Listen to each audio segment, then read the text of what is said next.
तो रुपए की वैल्यू फिर से एक बार गिर चुकी है दोस्तों, और डॉलर जो है वो 90 रुपीज यहां पर क्रॉस कर चुका है। अब समझ में आया 400 पार की बातें किसके लिए कही गई थी, यहां पर पॉल्यूशन एंड डॉलर के लिए शायद कही गई थी। अब देखो ये प्री इंडिपेंडेंस एरा होता, यानी कि 2014 से पहले वाला एरा होता, तो अंजना ओम कश्यप ग्राउंड रिपोर्टिंग करती, ट्वीटम ट्वाटी यहां पर शुरू कर देती जैसे वो पहले किया करती थी।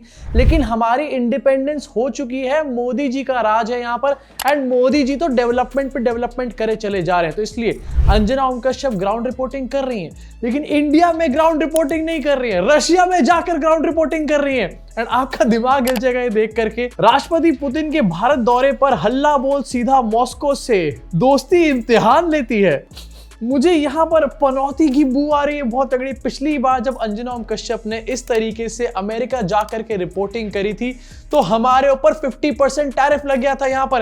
अरे अंजना दीदी रशिया से वोडका बंद करवाओगी क्या? एंड बातें जरा देखो आप एक बार कैसी कैसी यहां पर करी जा रही है। ये यारी सब पर भारी है। अरे यारी तो वो वाली भी थी, डोनाल्ड ट्रंप और मोदी जी की यारी। बिजली कड़कती है, याद है आपको? जबरदस्त केमिस्ट्री है दोनों की। बिजली कड़कती है मतलब आप ये कह सकते हैं बिजली कड़कती है जब दोनों एक साथ मंच पर रहते हैं। बिजली कड़कती है से लेकर ये यारी है सब पे भारी, क्योंकि एक साल के अंदर हमारे पर 50% टैरिफ यहां पर लग चुका है। लेकिन ये लोग नहीं मानने वाले, ये यहां पर भी टैरिफ लगवा कर ही छोड़ेंगे, मैं बता रहा हूं आपको। कुछ रिश्ते ना सीजनल होते हैं, मौसमी होते हैं। कुछ रिश्ते ऐसे होते हैं जो अटूट रहते हैं क्योंकि उनकी जड़ें कई दशकों में बनी होती हैं। अब रशियन प्रेसिडेंट इंडिया आ रहे हैं, आज दिल्ली में लैंड करने वाले हैं 4:30 बजे के आसपास, और इसके लिए अंजना ओम कश्यप रशिया में जाकर के ग्राउंड रिपोर्टिंग कर रही है। मतलब वहां से कोई इंडिया आ रहा है तो वहां क्यों जा रहे हो ग्राउंड रिपोर्टिंग करने के लिए? कोई सेंस है इस बात की? एंड वहां जाकर अंजना ओम कश्यप ये कह रही है कि कुछ दोस्तियां सीजनल होती हैं, लेकिन कुछ दोस्तियां बहुत अटूट मजबूत होती हैं।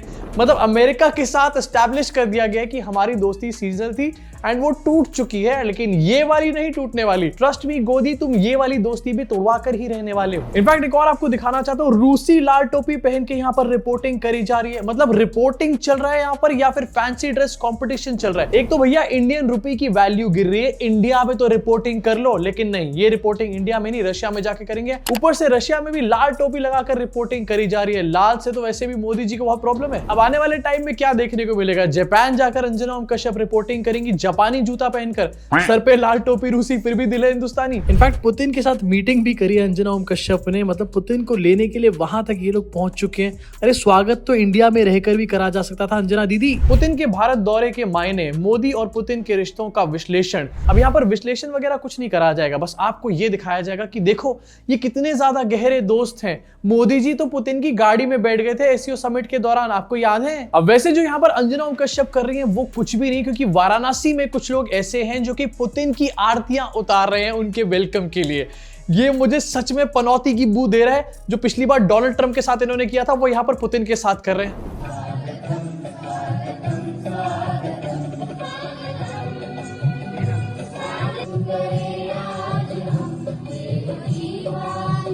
पुतिन की फोटो के आगे स्वागतम स्वागतम गाना गाया जा रहा है, जैसे पुतिन बस निकल करके वहीं पर वाराणसी में पहुंचने वाला है। वैसे कोई बड़ी बात नहीं है, मोदी जी पुतिन को वाराणसी भी ले जाएं। अब ये वही सब सेम चीजें हैं। 2 दिन के अंदर ये पुतिन का मंदिर बनाना शुरू कर दे तो सरप्राइज मत होना, क्योंकि डोनाल्ड ट्रंप के साथ सेम चीज हो चुकी है भैया। Repeat telecast, repeat script. अब देखो पुतिन इंडिया आ रहा है और ये एक बहुत बड़ा इवेंट है, लेकिन इससे ज्यादा इंपॉर्टेंट ये बात है देश के नागरिक के लिए कि यार रुपया और ज्यादा वीक हो चुका है, डॉलर और महंगा हो रहा है, एंड इससे एक बहुत ज्यादा क्योटिक सिचुएशन यहां पर बन चुकी है। लेकिन ये रुपया जो गिर रहा है ये बहुत अच्छा है हमारे देश के लिए, ये मैं नहीं कह रहा हूं, ये नीति आयोग के वाइस चेयरमैन कह रहे हैं कि भैया ये जो रुपया गिर रहा है ये तो बहुत बढ़िया बात हो रही है। यहाँ पे नीति आयोग में बैठकर रुपए गिरने की यहाँ पर तारीफें करी जा रही है। ये कौन सी नीतियां बनाते होंगे देश के लिए? राजीव कुमार का ये कहना है कि ये बहुत अच्छी बात है, टेंशन लेने की जरूरत नहीं है, ये इकोनॉमी के लिए बहुत अच्छा है, इससे एक्सपोर्ट्स और ज्यादा बढ़ेंगे। इनफैक्ट इंडिया की जो चीजें हैं वो अब्रॉड में सस्ती हो जाएंगी, तो इसका मतलब वो ज्यादा बिकेंगी। इनफैक्ट भाई साहब यहाँ पर ये भी कहते हैं कि स्ट्रॉन्ग रुपी को माचो सिंबल मत बनाओ, ये अब आउटडेटेड है इंडिया के डेवलपमेंट स्टेज पे। मतलब स्ट्रॉन्ग रुपी जो है ये पुरानी बात है, ये पुराना फैशन है, ये बोल रहे हैं नीति आयोग के वाइस चेयरमैन। एंड इसके बाद व्हाट्सएप पर तो क्या ही ज्ञान फॉरवर्ड किया जाएगा ये आप खुद ही सोच सकते हो। देखो, अगर किसी भी कंट्री की करेंसी इस तरीके से गिरती है तो उसके पीछे कुछ इंडिकेटर्स होते हैं हमारी इकोनॉमी के लिए। पहला इंडिकेटर ये होता है कि हमारी कंट्री में इन्फ्लेशन बहुत तेजी से बढ़ रहा है। दूसरा इंडिकेटर यहां पर ये होता है कि ट्रेड डेफिसिट में हम लोग चल रहे हैं। और एक और इंपॉर्टेंट चीज होती है कि गवर्नेंस बहुत ज्यादा अच्छी नहीं है, यानी कि अगर रुपया गिर रहा है तो वो ये चीज हमारी कंट्री के बारे में इस टाइम पर बता रहा है। मतलब पहले गिरते हुए रुपए को बहुत बुरी बात माना जाता था और खुद नरेंद्र मोदी भी इसके खिलाफ काफी बढ़ चढ़कर बोल चुके हैं, लेकिन अब गिरते हुए रुपए को यहां पर जस्टिफाई करने का काम किया जा रहा है। इसको बुरी बात भी नहीं माना जाता। और जब देश की सरकार इसको जस्टिफाई करने पर उतर चुकी है तो इसको आखिरकार ठीक करने पर तो ये लोग क्या ही काम करेंगे। इसी के साथ कल एक और न्यूज निकलकर सामने आई एंड ये पता चला कि संचार साथी जो जासूसी का ऐप बनाया गया था इसको मैंडेटरी होने से अब हटा दिया गया है, मतलब रिवोक कर दिया गया अपने ऑर्डर्स को सरकार के द्वारा। एंड क्या कहा गया है ये आपको मैं सुनवाऊंगा ना, आप हंस के पागल हो जाओगे। देखो, वैसे तो सबको पता है कि जनता की आउटरीच हुई थी, सबको ये लग रहा था कि यार ये तो प्राइवेसी में एक बहुत बड़ा हिंड्रेंस है एंड इस वजह से सरकार ने यहां पर यू टर्न मारा है। लेकिन जरा सुनवाना चाहता हूं, सरकार यहां पर ये कह रही है कि प्री इंस्टॉलेशन को मैंडेटरी नहीं रख रहे हम लोग यहां पर एंड जन भागीदारी की बहुत ज्यादा इसमें नीड है। लोग बहुत ज्यादा पसंद कर रहे थे इस ऐप को, ये कहा गया है। 1.4 करोड़ इसके डाउनलोड हो चुके थे, 6 लाख लोग इसमें रजिस्टर कर चुके थे एंड इसको बहुत ज्यादा पसंद किया जा रहा था, इसलिए हमने इसको मैंडेटरी होने की लिस्ट से हटा दिया है। मतलब ये बात देखने के बावजूद भी कि आउटरीच हुआ है, सरकार ये बात मान नहीं रही कि आउटरीच की वजह से हम यहाँ पर रिवोक कर रहे हैं डिसीजन। सरकार ये कह रही है कि इतनी पसंद आ गई थी लोगों को कि भैया यहाँ पर संचार साथी चल रहा था। मुझे लग रहा है हर वो इंसान जो कॉल आउट कर रहा था संचार साथी ऐप को, उसको सरकार ने एक अप्रिसिएशन या फिर ऐसा लग रहा है कि उसको एक पब्लिसिटी की तरीके से देख लिया है। इनफैक्ट ये भी बताया गया कि 1.4 करोड़ डाउनलोड्स इसके हो चुके थे एंड यहां पर मुझे बहुत बड़ी प्रॉब्लम है। एंड पता है किससे प्रॉब्लम है? मोदी जी के सपोर्टर्स से प्रॉब्लम है। बीजेपी ने पिछले साल ये बताया था कि 10 करोड़ हमारे मेंबर्स हो चुके हैं, 10 करोड़ मेंबर्स, और शायद इस साल और भी ज्यादा बढ़ चुके होंगे। मिस्ड कॉल वाले मेंबर याद होंगे आपको, उन 10 करोड़ मिस्ड कॉल वाले मेंबर्स ने भी इस ऐप को डाउनलोड नहीं करा। अभी तक ये ऐप जो है सिर्फ 1.4 करोड़ लोगों ने डाउनलोड करी है। एंड ये 1.4 करोड़ लोग कौन से वाले हैं, इसके डाउनलोड्स तो यहां पर दिखा दिए जाएंगे, लेकिन कितने डाउनलोड्स इंडिया के हैं? कहीं ऐसा तो नहीं कि इसको भी ब्राजील में डाउनलोड कराया जा रहा है। इसी पे गोदी मीडिया का रिएक्शन एपिक था। पद्मजा जोशी जो इस पूरे स्टेप को, ये प्री इंस्टॉलेशन वाले स्टेप को मास्टर स्ट्रोक बता रही थी। इसके मैंडेटरी प्री इंस्टॉलेशन के रिमूवल के बाद भी इन्होंने ये कहना शुरू कर दिया कि ये तो मास्टर स्ट्रोक मार दिया। एंड बहुत सारे गोदी मीडिया के लोग यही कर रहे थे, मतलब मोदी जी को रूल लागू करे वो भी मास्टर स्ट्रोक होता है, उसको रिवोक करे वो भी मास्टर स्ट्रोक हो जाता है। मास्टर कुछ भी करे मास्टर स्ट्रोक है। इसी के साथ सोशल मीडिया पे एक और वीडियो इस टाइम पर बहुत ट्रेंड कर रही है, वो है रेणुका चौधरी का वीडियो। कांग्रेस की मेंबर ऑफ पार्लियामेंट है एंड इनका एक भौ भौ करते हुए वीडियो बहुत ज्यादा इस टाइम पर ट्रेंड कर रहा है। पहले जरा वीडियो आपको दिखाना चाहते हैं। मैम, सब लोग एक साथ कर लेंगे।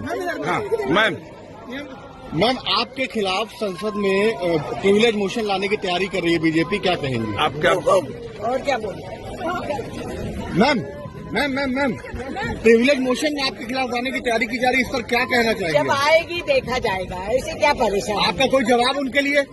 जब आएगा ना मैं मुंह तोड़ जवाब दूंगी। देखो, एक कांग्रेस की मेंबर ऑफ पार्लियामेंट है, डेफिनेटली ऐसी चीजें नहीं करनी चाहिए। मीडिया अगर कुछ पूछ रहा है तो भाव तो डेफिनेटली यहां पर नहीं करना चाहिए। लेकिन इसको लेकर के गोदी मीडिया एंड रूबिका लियाकत क्यों परेशान हो रही है यार? रूबिका लियाकत ने इसको लेकर के ट्वीट दाग दिया यहाँ पे। देश का कोई भी सांसद भौं कैसे कर सकता है? ये क्या दर्शाता है? शब्दों की कमी, सोच की कमी, समझ की कमी, हताशा, निराशा।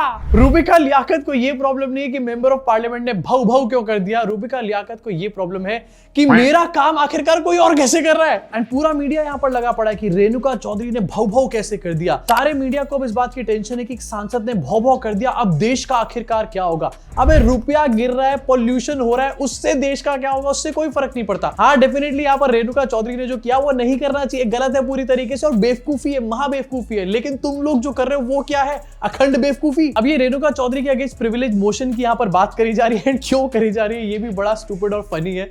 रेणुका चौधरी 2-4 दिन पहले जब पार्लियामेंट की शुरुआत हुई सेशन की, तो एक कुत्ते को लेकर के साथ में पहुंच गई, उनकी गाड़ी में आगे बैठा हुआ नजर आ रहा था। एंड उसके बाद रेणुका चौधरी से पूछा गया तो उन्होंने कहा कि मैं इसको रेस्क्यू करके लेकर आई हूं। एंड साथ में उन्होंने ये भी कहा कि ये नहीं काटता, काटने वाले लोग अंदर बैठे हैं पार्लियामेंट के, ये बात बोली गई एंड इसके अगेंस्ट अब प्रिविलेज मोशन की बात करी जा रही है। मतलब अब देश के लिए डेमोक्रेसी, वोट चोरी, पॉल्यूशन, आपकी जान जा रही है, यूरेनियम है दिल्ली के पानी में, वो सब इंपॉर्टेंट नहीं है। अब ये इंपॉर्टेंट है कि पार्लियामेंट में कौन कुत्ता लेकर आ रहा है और कौन पक्षी लेकर आ रहा है। इसी के साथ कांग्रेस को भी ये बात समझनी चाहिए। देखो इस टाइम पर पूरा जो मीडिया है वो बीजेपी के हाथ में है, साथ में जितनी भी एजेंसीज, इंस्टीट्यूशंस है, सब बीजेपी के कब्जे में इस टाइम पर है।